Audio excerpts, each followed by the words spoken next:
திருப்பதி விமான நிலையம் அருகே பவர் பேங்க் தயாரிக்கும் தொழிற்சாலையில் ஏற்பட்ட தீ விபத்தில் பல கோடி ரூபாய் மதிப்பிலான பொருட்கள் சேதமடைந்துள்ளன. இது பற்றிய மேலும் விவரங்களை எமது செய்தியாளர் சரவணன் வழங்க கேட்கலாம். சரவணன், இந்த தீ விபத்திற்கான காரணம் என்ன? முதற்கட்ட தகவலை பதிவு பண்ணுங்க.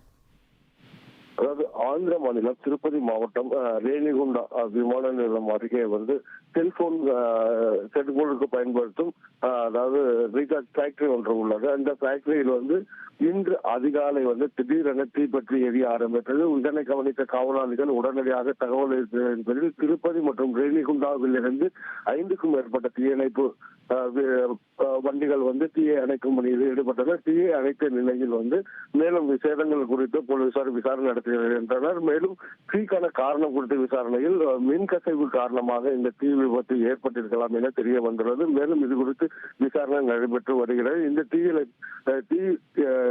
தீப்பற்றி இருந்ததன் காரணமாக பல கோடி ரூபாய் பொருள் சேதம் ஏற்பட்டுள்ளதாக அந்த நிறுவனம் தெரிவித்துள்ளது.